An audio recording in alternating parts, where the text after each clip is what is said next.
It was fall of '95, and I had come from. I just gotten sober from a very long bout with intravenous drugs, and had this job working on a movie set. I had never had a job, really. So I just dealing drugs and playing guitar. So it was my first job, and I had to like show up, and I really liked it. And mostly I was like picking up trash and working it was a Sidney Pollack movie. I was working on the production crew.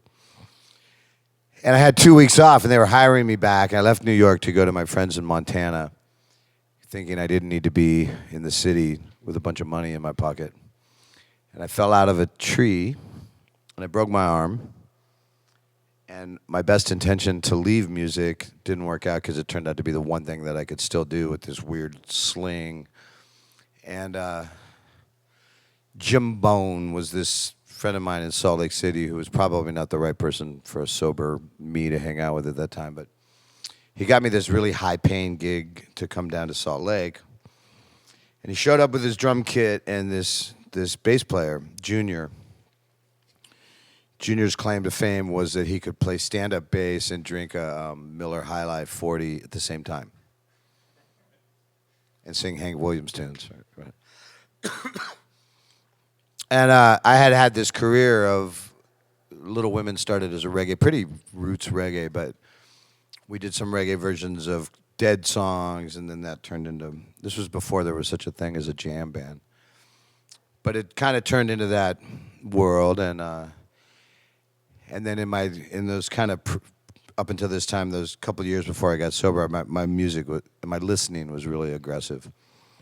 So I think I was listening probably to Bob Mould and Sugar and stuff like that at the time. So we started this band, Jack Mormons. It was a very unfortunate name. We wanted to have, we were called the Jethro Belt. And I love that name. It was the rope that Jethro wore for a belt in the Beverly Hillbillies. And it kind of had that whole rope junkie thing, and it had the Beverly Hillbillies thing, and it was just a great name.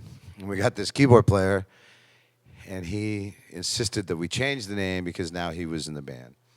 So we were in Utah, and we didn't want to have a beehive motif or a pioneer motif, and there's not really that many Utah things to work with, so we ended up the Jack Mormons, making me the de facto representative of the non-practicing LDS church around the world, because everywhere I go on earth, they ask me some question like, why do you hate the Mormons? I'm like, I don't hate the Mormons. I'm good with the Mormons. I end up like defending them a lot, which has to make their elder buried leader's skin crawl, that I'm actually trying to explain Mormon doctrine. And we did our first record, and it was called Butte, Montana in 1996. And it's funny because when I had this opportunity to come here and play a song from 1996, and I Googled records that were released, I don't know what the deal with the year 1996, but it was a banner year. For me, I mean, everything. And I remember seeing all these shows. Evil Empire, Rage Against the Machine came out, Dreams of a Blue Guitar, Red House Painters, I Feel All Right, Steve Earle, Murder Ballads, Nick Cave. I mean, all these records that were massively important to me. And I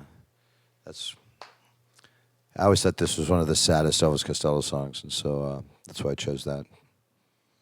Thanks for letting me do it.